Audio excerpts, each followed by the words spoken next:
Welcome to the Tyler Werner Show, discussing all the latest in Philadelphia sports. I just felt comfortable, confident and comfortable. The 0-2 pitch, swing and a miss, struck him out! Man, I love y'all. I hope y'all keep trusting the process. Look at this score! And now, here's Tyler Werner. No days off! No days off! No days off! Welcome, everybody, to the Tyler Werner Show. Following apparently the most boring Super Bowl in NFL history. I know. It was, fade down the music here a little bit so I can hear myself. But no, I mean, look, I mean, we're used to these Super Bowls the last couple of years, especially with, well, last year, of course, the Philadelphia Eagles, who, of course, Nick Foles still the only or the last quarterback to throw a touchdown pass in the Super Bowl. That didn't happen this past Super Bowl. I got that. The lowest scoring Super Bowl in NFL history, which I know made it a snooze fest for many people who can't, well, I guess I say can't, but who just don't appreciate good defense, the art of good defense in the NFL, especially in this day and age where, again, we're used. Last year, it's like we were spoiled. I mean, not just because here with the Eagles, but just in general, because everybody I know, well, not everybody, but so many people, they didn't want to see the New England Patriots win ring number 6. Especially Pittsburgh Steelers fans in this area who, of course, now have a little bit of a tie when it comes to all-time Super Bowl rings. But so it's one of these things. Like I didn't have a horse in the race here in Philadelphia. I mean, we didn't really have a horse in the race unless you just hate and despise the New England Patriots, and that's fine. Or for some reason you didn't like the Los Angeles Rams, and that's fine too, or whatever else. People, they'll pick their sides for whatever reason, and they'll strongly root against the New England Patriots. They'll continue to, bash Tom Brady, bash Bill Belichick, be ignorant of their greatness, and point at Deflategate, point at Spygate, where it's well documented that, what's it called? I think it's called Your Team Cheats. There's like a database online that you can look this up. Yeah, it's called YourTeamCheats.com. The definitive guide to NFL cheating, and yeah, click your team to see how there's all kinds of instances over the years of NFL teams that have cheated in ways. And I know the New England, I know the New England Patriots, they had the whole Deflategate thing, which of course was overblown, like I've continued to say the last several years, because again, the Patriots played better when balls were more inflated in the second half of that game against the Indianapolis Colts, who they destroyed. And it's just one of these things. I look through here and I go to like Pittsburgh Steelers in times that they've cheated and haven't reported injuries and yada yada. I mean, teams do Crampgate, faking injuries, Injurygate. There's just all kinds of stuff. There was even an instance in the 2016 season where a ball was measured under, two balls were measured under the 12.5 psi limit. And unlike the posturing 2 years ago, the league quickly came out with a statement which passively admitted that cold temperatures will lower the air pressure in footballs, yada, yada. So, this stuff happens all over the place. It's been happening all over the place in the NFL. And I know the Patriots they're always pointed at as the cheaters. And I just look at year after year now how they're in the AFC Championship game year after year. They've appeared in 4 of the last 5 Super Bowls, won 3 of those 4. 6 rings. I mean, it's greatness. I kind of said it. This was 4 years ago now, after the win over Seattle, after the Deflategate controversy, or at least following the Super Bowl after that, because there was still a lot of other controversy that followed.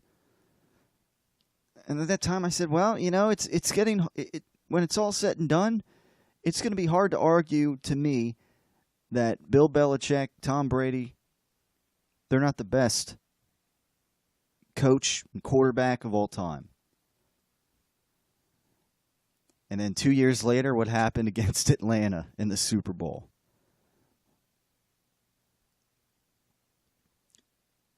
And then last year they appeared, of course, lost to the Philadelphia Eagles, where Doug Peterson did the unthinkable. Nick Foles did the unthinkable. Tom Brady threw for 500-plus yards in that game. And it wasn't enough. Now this year, so we're spoiled the last couple of years because we had, 2 of the greatest Super Bowls we've ever seen, where you look at, all the Super Bowls to date ranked, and the one against Atlanta where the Patriots came back down 28-3. Some people have that number 1, some of these lists. It's a perennial top 5, and same with the Philadelphia Eagles last year, defeated New England Patriots, upsetting them. That's a top 5 perennial. And I know this one, again, with the Rams, this defensive showdown, I guess you could say, it was like a chess match. I know this is not going to go down as a top 5. I know the excitement level was not the same. But having said that, if you thought, like you said here, oh, this is the most boring Super Bowl ever, this is boring, like Trey Wingo from ESPN was saying the other day. Or yesterday, whenever it was. Like, come on, give me a break. Like, do you I don't know, do you want the teams, do you want the offense every drive to start at the 5-yard line of the opposing team? Do you want that? That's not how the game works, folks. This Rams team was a team that scored, they were averaging, 32 points per game throughout the season. Bill Belichick, with his masterful game plan, and I guess along with a defensive coordinator who's going to be coaching for Miami next year by the looks of it. I mean, they were masterminds. This Rams offense. I mean, I know maybe Todd Gurley wasn't 100%. It's evident, clear and evident. There's no reason that he should have only carried the ball 4 times in the NFC Championship game if he was supposedly 100%. And certainly they probably would have hoped that he would have been able to carry the ball more than they carried, but they couldn't really sustain anything. They didn't even get into the New England Patriots red zone all game. This team that scored 32 points per game in the regular season. And people are just going to point and say, oh, well, that's boring. It's a masterpiece of coaching.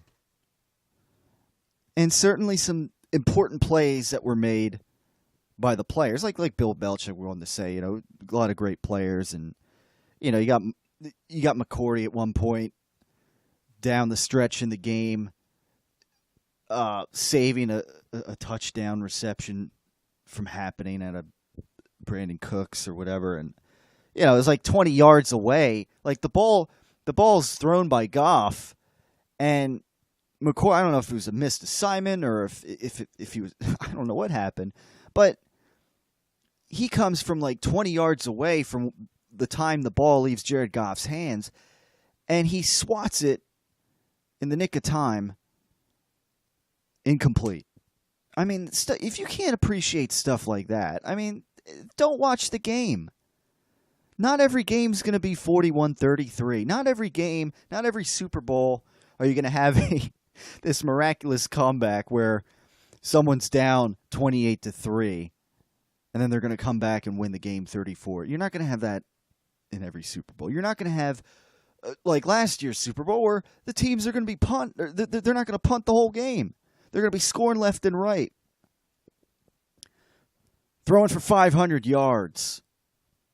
4 or 5 touchdowns, however much. Offense. I'm sorry, that's not going to happen every football game. People want to bash the game. They want to bash the Patriots. I mean, like I said, was this Super Bowl? I mean, just naturally, me watching it, I enjoyed the Super Bowl. Well, the game.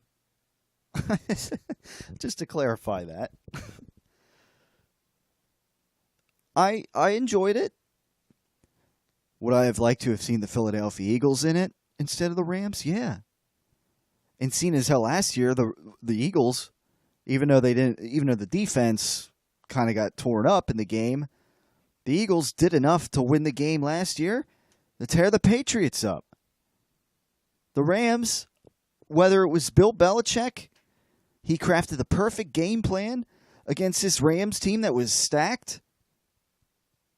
Whether it was that or Jared Goff not ready for the moment, looking skittish and nervous, I don't know.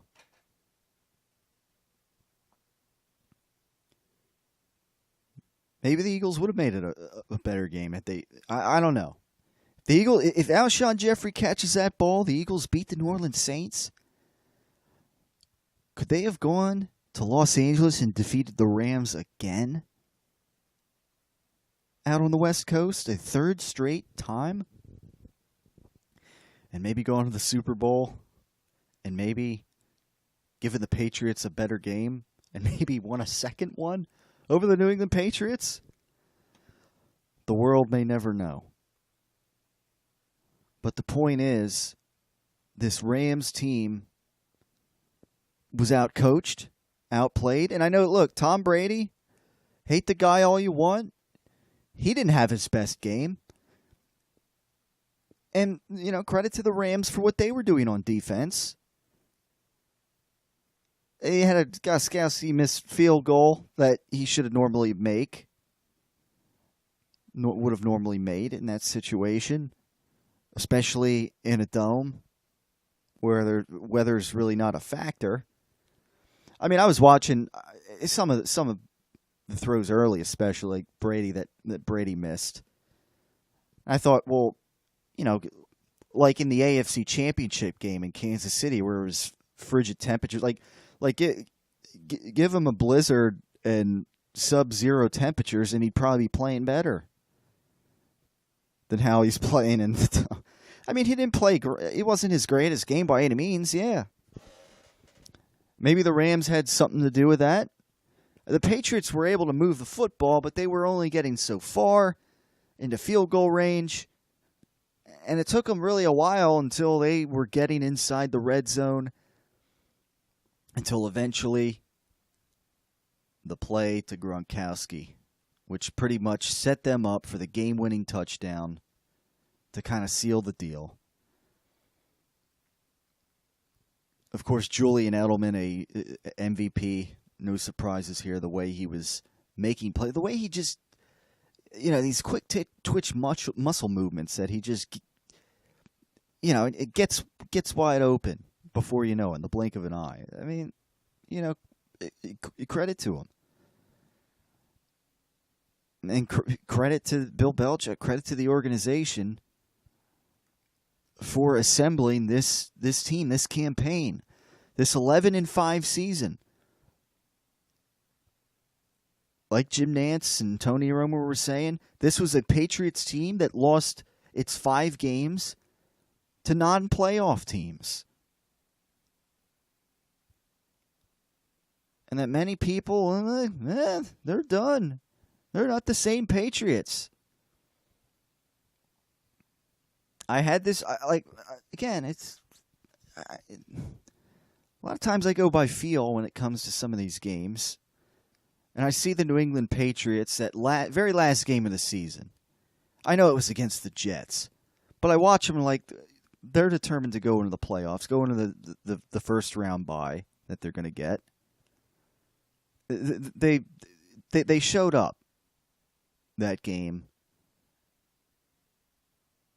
Like, all right, let's get into playoff mode like we know. Yeah, they finished 11-5, whereas for how many years now they've been winning 12 or more games, typically getting the first seed, at least the last couple of years. Many people had the Chargers beating them. I said, hold your horses a little bit. It was a blowout against the Chargers for all intents and purposes. And then they go to Kansas City. Oh, well, this is the year Big Red goes back to the Super Bowl. It's at Kansas City. Patrick Mahomes, his young rookie quarterback. I said, well, hold on a second. I don't know.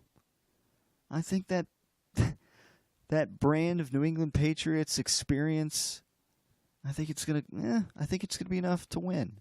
And people say what you want about the officiating. The Patriots did enough to win the game, and they won the game and went on to the Super Bowl. And I know there were a lot of people saying, oh, the Rams, well, let's see them they won't beat the Rams. I thought, well, I have a feeling they're going to beat the Rams. They're going to bounce back from not winning the Super Bowl last year. And they're going to win. They're going to win number 6, and that's what happened. Now, had the New Orleans Saints been there, I might have thought differently. But the Saints, they kind of frittered things away down in New Orleans against. I mean, they were up 13-0. Again, for the Saints fans out there who are, boycotted this Super Bowl or whatever, they were up 13-0 in that game. And they frittered it away. And it wasn't because one missed call.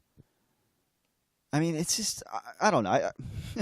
This Super Bowl, to me, it brings out a lot of, I don't know, just fickleness and bad to me when it comes to a lot of football fans.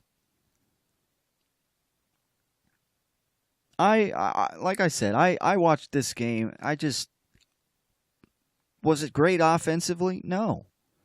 Except for Julian Edelman, some of the plays he was making, some of the runs out of the New England Patriots running back core. But for a change, in an age here in the NFL where it's harder than ever to play defense, you had one of the most stellar defensive performances, I mean, basically in Super Bowl history. And you know what? I think back to a few seasons ago, a few Super Bowls ago, where the Carolina Panthers were 15-1 in the regular season. Cam Newton, league MVP. They get dominated by the Denver Broncos defense. And that was a one-sided game. The Broncos basically had that game in the bag. But that was such an entertaining Super Bowl. The Panthers, they didn't really stand a chance. They were getting dominated. Peyton Manning didn't have much of an arm left, but that was a great Super Bowl. Yeah. Oh, and then a couple years before that, when the Denver Broncos were, averaging 36 points per game in the regular season or something. And then they go to the Super Bowl and the Seahawks hold them to 8 points the whole game. Peyton Manning was skittish. And it was a rout. But that was such a great competitive Super Bowl. Oh, that was so entertaining. Oh, what a great game. But here, Bill Belichick, to me, the MVP of the game. I mean, if coaches were eligible, I pick Bill Belichick. He creates this masterful game plan, whatever he's coaching on the fly, whatever. The defense for the New England Patriots holds this Rams offense to 3 points in the Super Bowl in an age where it's so hard to do that, especially against a team that was averaging 32 points per game in the regular season. But no, that's so boring. It's so stupid. All I cared about was the halftime show and the commercials, and good for you. It's too bad, because I appreciate greatness, and even hey, not every football game's gonna be 41-33, or hey, what was it, 52-54 when the Rams beat the Chiefs, and there was no defense really in that game whatsoever, except for maybe a couple pick sixes, but which added to the scoring, I guess. But not every game, not every football game is like that. Just like in hockey, not every game's gotta be 8-7. When does that really ever happen in the NHL anyways, where it's that high score? But not can't you appreciate great goaltending in hockey? Don't you appreciate great goaltending in hockey? Great pitching in baseball? Or is it we look at that and have it, no, that's stupid. That's stupid. That's a waste of my time. Sometimes you got to learn to appreciate some of the finer things in life and some of the finer things in sports. And speaking of great goaltending, I know we're talking about the Super Bowl here. I mean, let's face it, but as we head to the first break, I'd be mistaken if I didn't mention now that the Flyers are riding this 8-game winning streak, and a lot of it, have they found that goaltender that's going to stand on his head in Carter Hart? Bringing some Flyers, at least as we get into the month of February here, as we've gotten into the month of February, showing some signs of life with this 8-game winning streak. Meanwhile, the Sixers, Toronto Raptors, and a very interesting game last Thursday night over the Warriors, win over that out on the West Coast. Fortunately, fell to the Sacramento Kings on Saturday. Let's see what happens. Sixers in progress, actually, with the Raptors right now. Coming down to the wire with less than 4 minutes to go. We'll see what happens the rest of that game. But like I said, great goaltending in the Super Bowl, or great defense in the Super Bowl, great goaltending in hockey, great pitching. I mean, if you watch home run derbies, if you don't like great pitching, watch games with Wayne Gretzky scoring 6 goals or whatever. I don't know, go look that stuff up. If that's what you must see. If you can't appreciate good defense, great defense, you can't appreciate the mastermind that is Bill Belichick and what he was able to do. You can't appreciate that just because you don't have that. I don't know. Go do some laundry.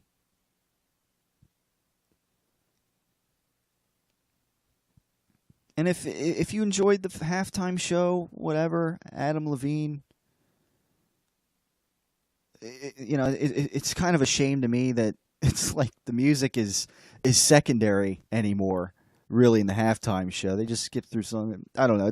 It seemed like more of an excuse for him to, I don't know, strip and take his shirt off or whatever. I don't know. Throw your nipples out there. Put them out there. Thrust them.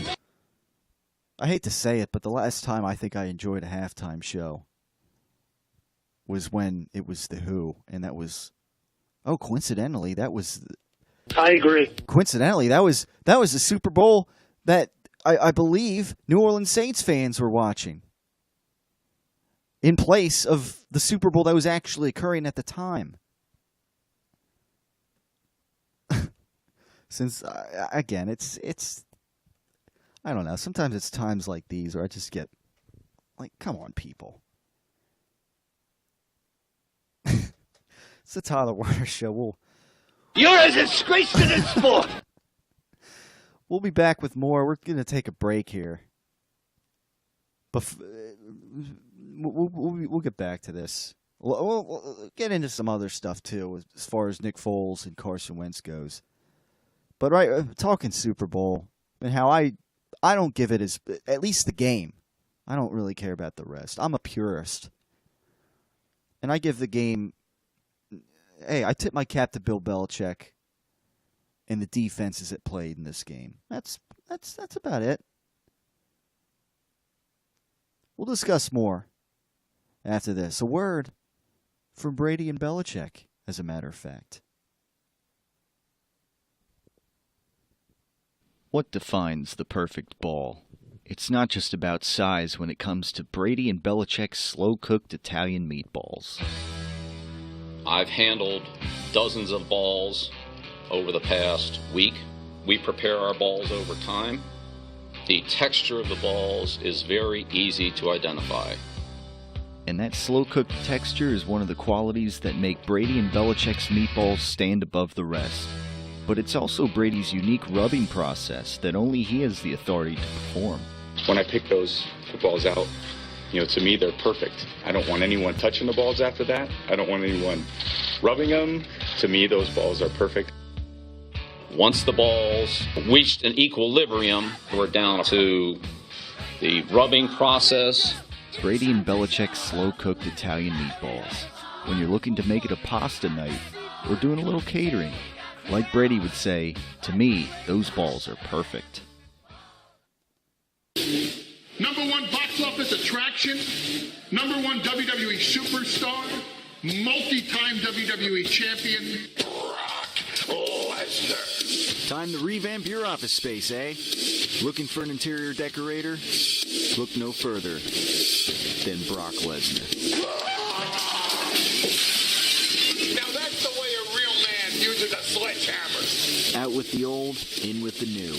Give Brock Lesnar and Paul Heyman a call. Mr. Lesnar, you're the future of the interior decorator. I think we're done.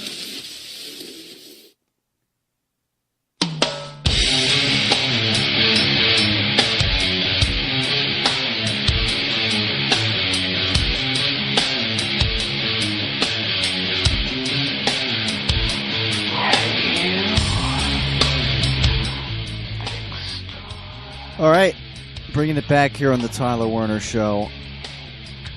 I just wanted to lay this out here. ESPN kind of laid it out pretty well, actually. Last year, of course, whereas Tom Brady produced, obviously, one of the greatest single-game performances in Super Bowl history, arguably the greatest quarterback performance in Super Bowl history. Belichick's defense got run over by the Eagles with Nick Foles under center. Of course, some memories that we as Eagle fans will cherish.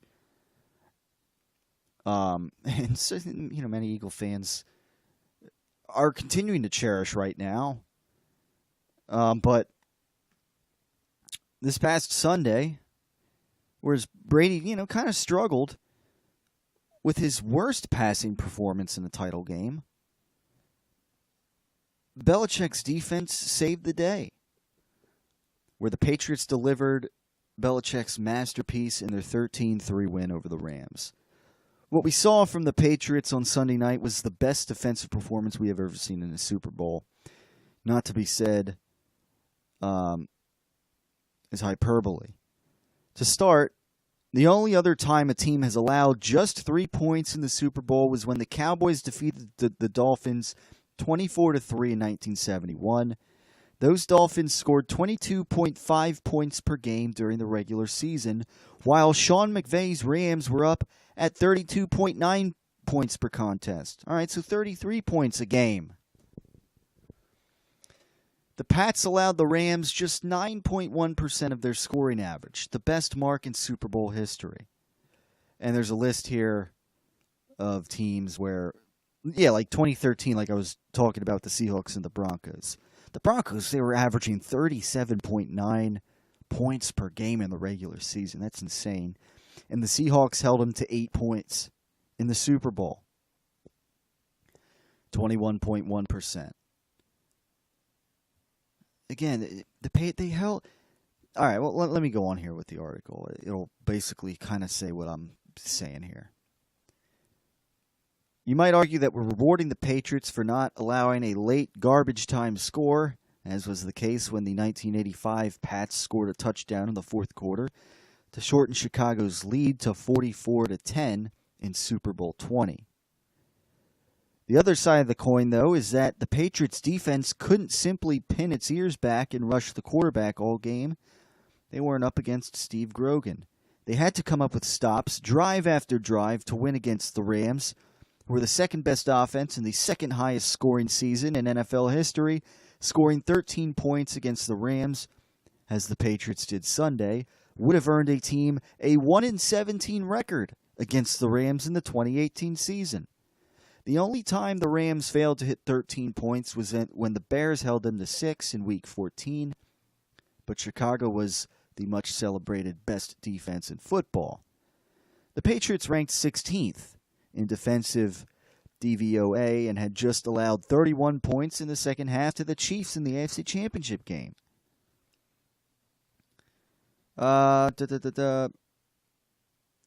It topped the two most famous Belichick game plans of all time. The 2001 Greatest Show on Turf Rams managed to score 17 points and rack up 26 first downs on the Patriots, who won Super Bowl 36 thanks to big plays.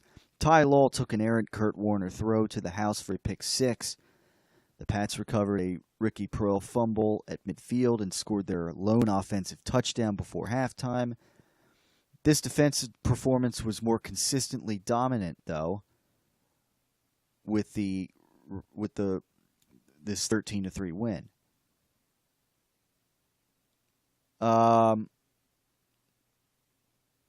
So yada yada yada. Basically, it lays out.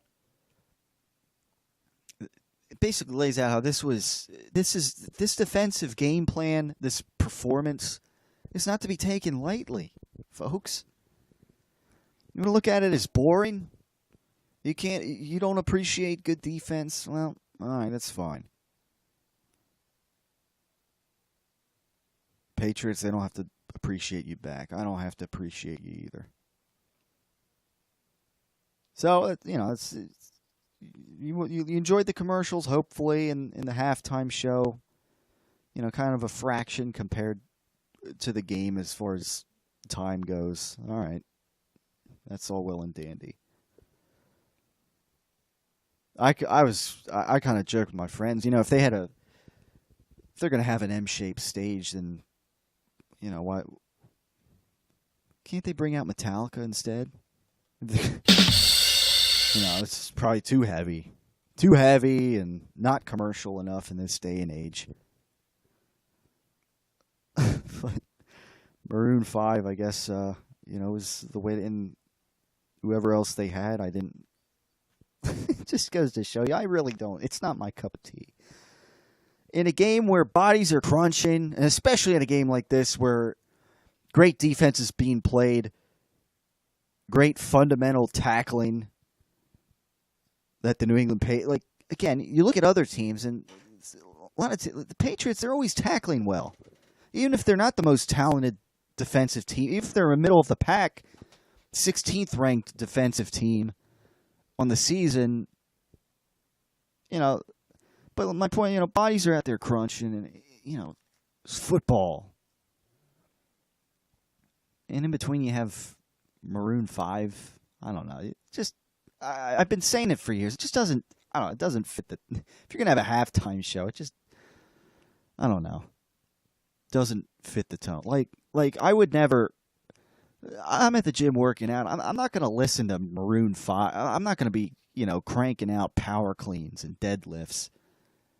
And then in between the set, let's listen to Maroon 5. I'm going to listen to Maroon 5 here. No. Come on, I need something to match the tone of what I'm doing here.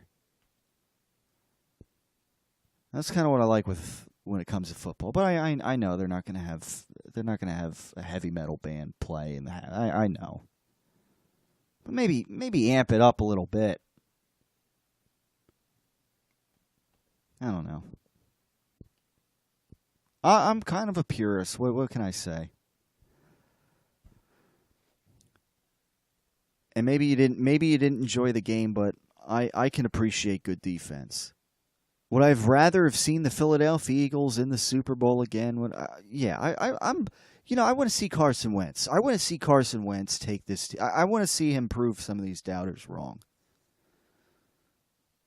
It's because it's that thing where, he doesn't have any playoff experience, and that's going to make this season very interesting, and it's going to be an interesting offseason. It already is an interesting offseason.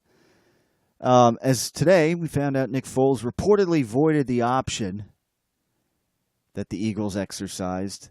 So Nick Foles is set to become a free agent. According to ESPN's Tim McManus, the Eagles told Foles on Tuesday that they were going to pick up his 2019 option. In turn, Foles informed the Eagles that he will void the option by paying them $2 million, which makes him an impending free agent, according to ESPN's Adam Schefter. Schefter tweeted, and Nick Foles officially is informing the Eagles that he is voiding the option per source. That was actually just a matter of a couple of hours ago. So now Foles isn't a lock to hit free agency. The Eagles could decide to use that franchise tag on Foles and then try to trade him. The deadline to tag him is March 5th. So there's 4 weeks to go. So that's pretty much the latest. And meanwhile, Carson Wentz will take another break in a couple minutes here, but just to get into this, Carson Wentz refuted multiple details in that story that came out a couple of weeks ago from the Philly Voice. Wentz didn't dismiss the story outright, acknowledging that he could have been a better teammate as he navigated a trying year professionally. Lot to quote here. Carson Wentz basically said, I know who I am, first of all. I know how I carry myself. I know I'm not perfect. I know I have flaws. So I'm not going to sit here and say it was inaccurate and completely made up. I'm not going to do that. But at the end of the day, I will say our locker room is really close. If there were guys that had issues, in hindsight, I wish we could have talked about them. But again, I don't know how that all happened and everything with that. This was during a sit-down interview with reporters at the Eagles practice facility. So we'll get into some more of this. Sixers falling to the Raptors tonight, 119-107. They are kind of right now, Sixers a log jam. Almost like a three-way tie with the Celtics and the Pacers. Third, fourth, and fifth right now. The Sixers half game behind both the Pacers and the Celtics. So Raptors right there, a few games ahead of the Sixers, and then Raptors 2 games behind the Bucks in the East right now. So it's I don't know. Wonder what the Sixers down the stretch here. What kind of do they trade Markelle Fultz since I guess he's just not going to play for the Sixers team.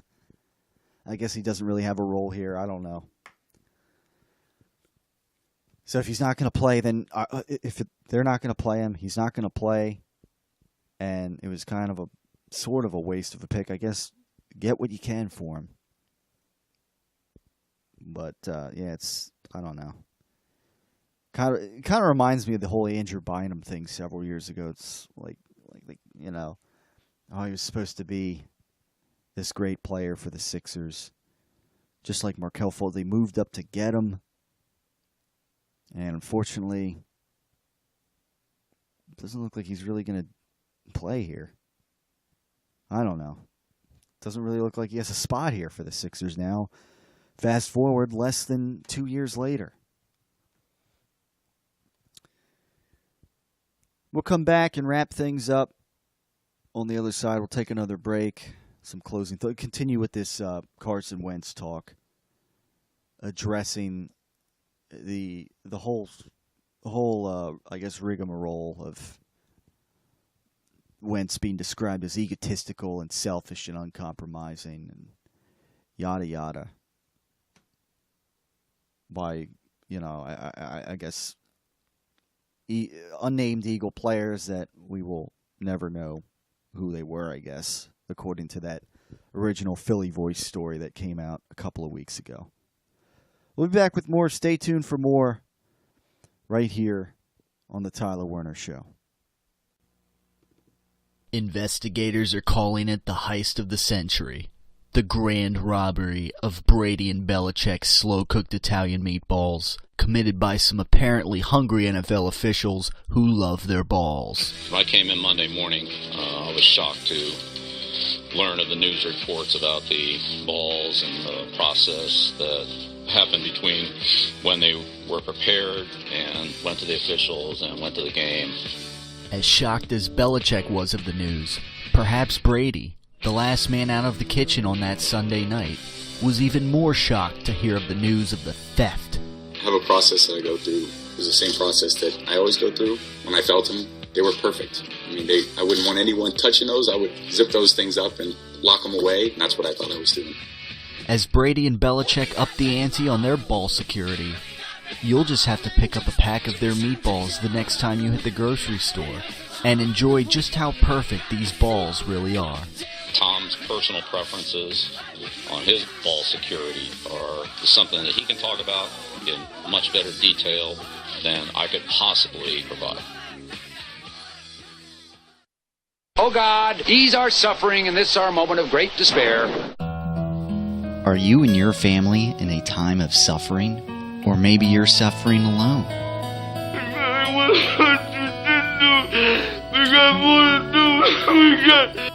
Maybe you just don't know where to turn to, but now you have an answer.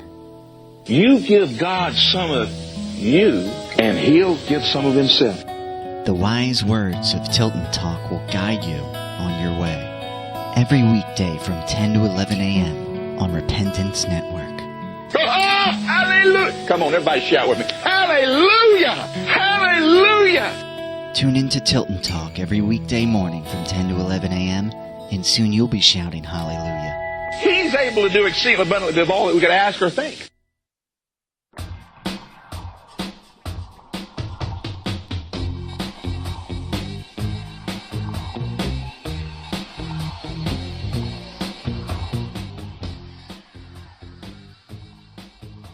And we're back here on the Tyler Werner Show, getting set to wrap things up soon. Coming off of Super Bowl 53, maybe for many a snooze fest. I don't know. I enjoyed the game. I always enjoy the game, pretty much. I mean, if it gets out of hand and it's one-sided, yeah, I mean, of course you're going to lose interest. Now, the other year, there was always that thought in the back of my mind when the Patriots were down 28-3. Like, you just never know. And certainly, the Patriots had the comeback of the century, but some of these Super Bowl, like the one when Seattle just steamrolled the Broncos 5 years ago. I mean, it's going to lose interest. I mean, this game, it was competitive. I mean, it was there for the taking early on. I mean, one big play could have opened anything up. And, I mean, what can you say? The Patriots, with their struggles in scoring, the story to me is Bill Belichick, the Patriots defense, not allowing the Rams to have that bust out big play. So that's what it is. I mean, I thought the officiating was fine. The refs kind of just let things play out. They didn't really call anything unless it was egregious or, they called. I thought they called a good game, so you can't really complain about that. Can't complain about the officiating. I thought Jim Nantz and Tony Romo did a fine job calling the game. Tony Romo making, some of his predictions on before the play would unfold on what would be called and yada yada. Some people joked, "Hey, Tony Romo finally made it to a Super Bowl." No, but he did I thought Tony Romo did a fine job in his Super Bowl debut as a broadcaster, not as a quarterback.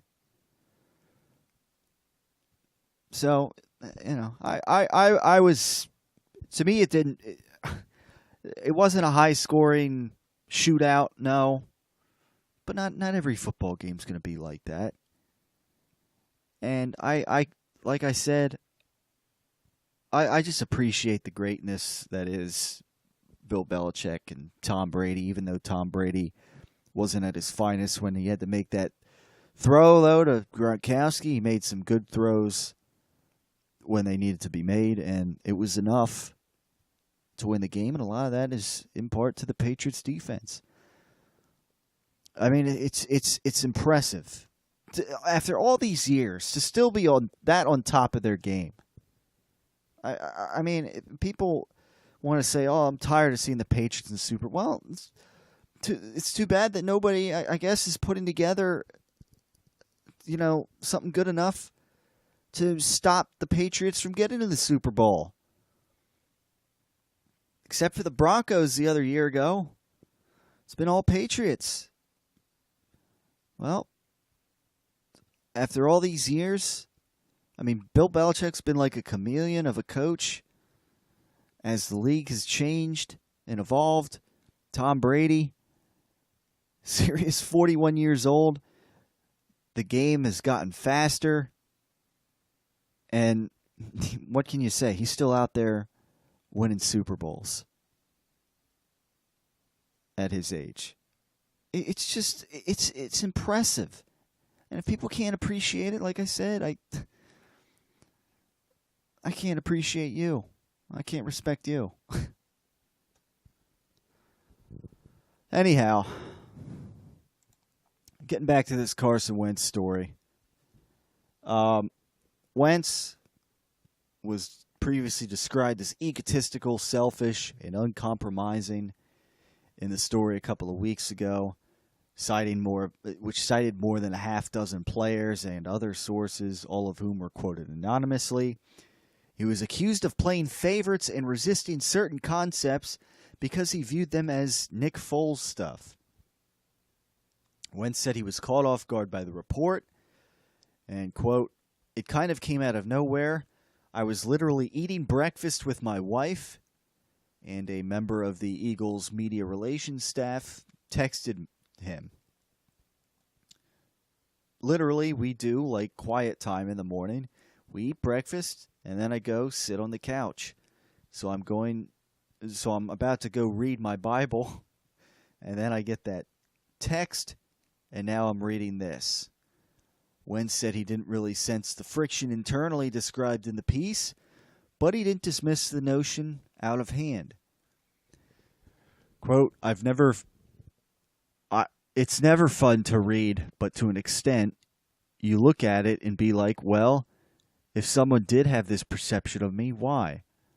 What have I done wrong? What can I get better at? He said, I realize I have my shortcomings. Yes, I can be selfish. I think we all have selfishness inside of us. There's human elements to that I really look at and say, well, I can get better.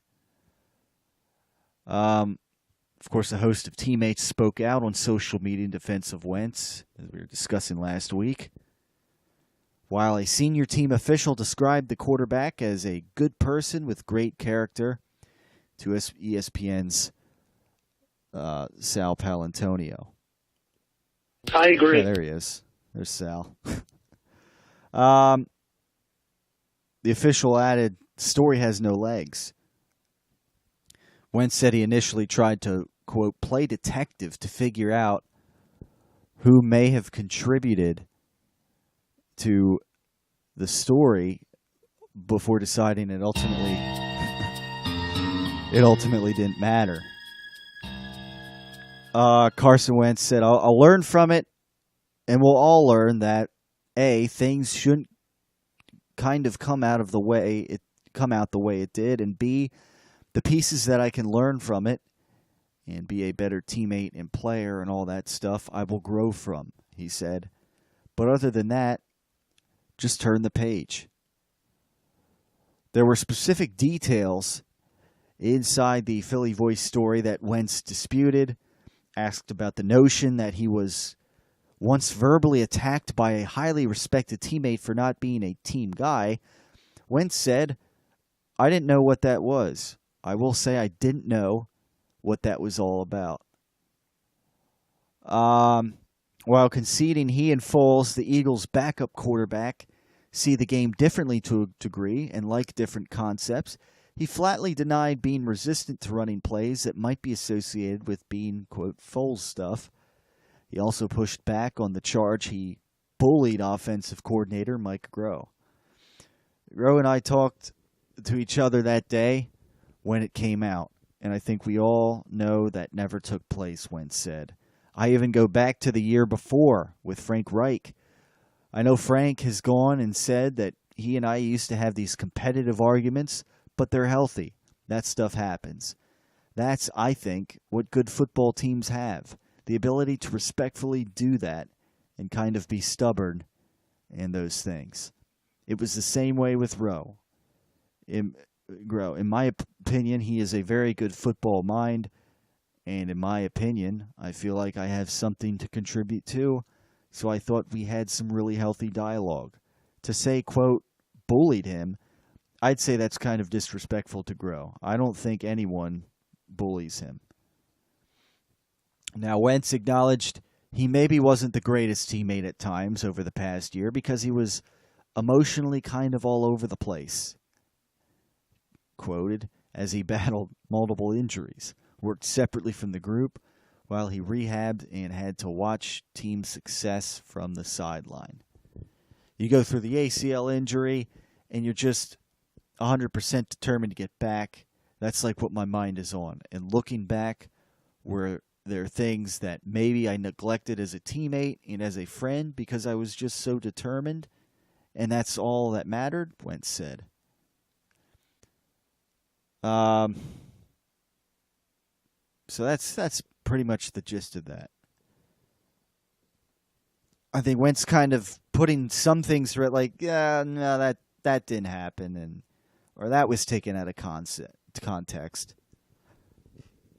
No, I didn't bully this coach or this guy or whatever, but Wentz maybe admitted, maybe at times I could have been a better teammate. I don't know. That's, again, it's probably some things taken out of context in that Philly Voice story, and I don't know, again, if it was designed to kind of spur the whole Foles-Wentz debate. Like, oh, maybe Wentz isn't favored in the locker room like Foles is, and yada yada. I don't know. Maybe the Eagles, maybe some guys aren't behind him as much. Well, I don't know. I think it appears that Foles is headed to free agency. Maybe the Eagles use that franchise tag and try to trade him. I know leading the way is kind of the Jacksonville Jaguars out of the possibilities. And hey, if they could trade him, maybe get like Leonard Fournette or something running. Oh, hey, sign me up for that.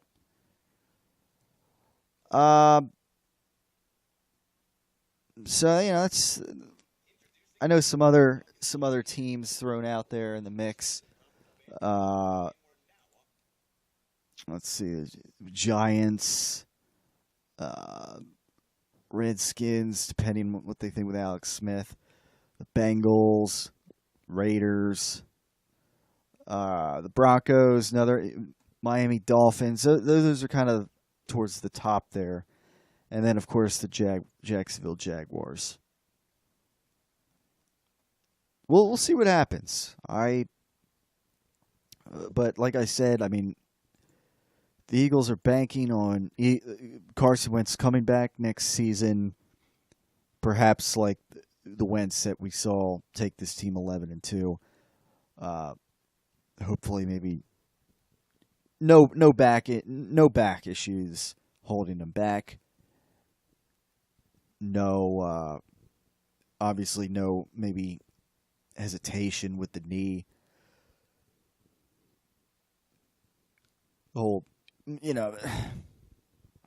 I can imagine maybe coming back with that maybe was a factor, and certainly it showed in the stats when Carson Wentz just simply did not run the ball as much as he did the year prior. And it seemed as though they were, maybe trying to make him a little more of a pocket passer when, I mean, hey, there's good things that he can do on the move, throwing the ball. I mean, he's shown that he's rather good at that. It'll be interesting to see coming up in the new year. Now, maybe with a full off season as the starter, how Wentz comes out and responds to a lot of the doubts, a lot of the doubters, whether or not he can, not be 5-6 with the Eagles. Can he maybe play the whole season, stay healthy, and get this Eagles team, I think, a division title.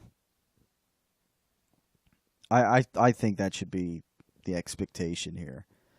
They should win it over the Cowboys and obviously over the Giants and the Redskins. But there's going to be a lot of moving parts, a lot of young players, and it'll be interesting to see in this upcoming season if maybe somehow, I mean, Wentz is going to have any playoff experience. The Eagles make the whenever the Eagles make the playoffs, provided Wentz is playing and healthy. So it's going to be an interesting journey now here for, I guess, championship number 2 for the Philadelphia Eagles. We'll see what happens. I mean, what can you say? Another football season, another NFL football season in the books. And, of course, another Patriots Super Bowl ring. What can you say? They did it again. I mean, To me, those balls are perfect. And I wasn't real surprised that it happened. Maybe, I know a lot of people maybe were hoping that the Patriots were going to lose. They're rooting against the Patriots, and I think stemming from that, when it didn't go their way, I think a lot of people rooting against the New England Patriots thought that the Super Bowl was just boring because of that. Had it been the Rams that came out on top, if 13-3 or whatever, had things been reversed, I would venture to say a lot of people would have said, oh, well, they wouldn't be saying the game was boring. I think a lot of it just stemmed from, well, the Rams just can't score. They can't move the football. Punt, punt, punt, punt, punt, punt, punt, punt, punt. And a lot of that is just all thanks to, what can you say, Bill Belichick. So, well, as you know, I'm not on snap face and all that. That's really what it all boils down to, folks. Great defensive coaching. I mean, he took Bill Belichick schematically. They took the Rams apart, who were averaging 33 points a game in the season. Maybe you can't appreciate it, but I can. And the dynasty continues. Tom Brady is already on record saying he's going to play next year. I mean, the confetti was coming down. He was up there on the stage. People were saying, what keeps you coming back? And he's like, well, look at this. Like, how can I come back to this? So here we go. Six Super Bowls in the books for the New England Patriots dynasty. And it doesn't look like they're done yet. Even though the last several years there's been times where people have said, oh, looks like they're done. Well, I guess not. So the big question now is, who's going to get to 7 rings next? Is it going to be the Steelers? No. Or is it going to be the Patriots? Oh, boy. The outrage. If that happens, the outrage that is going to be coming out of Steelers camp, I know. Well, that's all we got for now. Again, another NFL season in the books. So what's next? Well, obviously we have Sixers basketball to continue to monitor now. Of course, free agency's coming up in a month for the NFL. That'll certainly be interesting, especially in regards to Nick Foles, what the Eagles do with some of their older players, as they have a lot of older players. Who do they maybe add in free agency? Of course, Flyers see if they can continue to ride Carter Hart. See if they can, continued success. I don't know. Or after this win streak, do they end up having a bad losing streak? Do things even out? And then, of course, that'll carry us soon after free agency to another season of Phillies baseball. And another year under Gabe Kapler, year 2 coming up under his management here of the Philadelphia Phillies. So until then, again, sorry if you didn't enjoy the Super Bowl. I guess I kind of envy you, or I mean, I not envy you, but I guess I feel for you if you were unable to enjoy the game. I moderately enjoyed the game. Wasn't weren't a whole lot of, there was no Philly special or anything like that, obviously. So, I get that. Some of that stuff was missing. Some of the back and forth scoring was missing. And after a while, it just kind of, it became evident at the end of the game, well, it's the Patriots game. And the Rams just don't have any faith in them pulling anything off here. And, well, what happened? Patriots won the Super Bowl again. It's greatness. That's I'll continue to say it here. Nothing's going to change that. Brady and Belichick at it again. And what can can I say? I mean, it'll be one of those things where inevitably when Brady retires or whatever, it'll be one of those things I'll miss the league without Brady and Belichick. I don't know. It's just one of those things. The dynasty, the legend lives on. And the New England Patriots are back to being Super Bowl champions. And we'll be talking about the Philadelphia Eagles and whether perhaps can they reclaim their title for the upcoming 2019 season. We'll see. We'll discuss right here on the Tyler Werner Show. Until next time, everybody have a great week. And stay tuned for the next episode of the Tyler Werner Show. This is the end of this subject for me for a long time.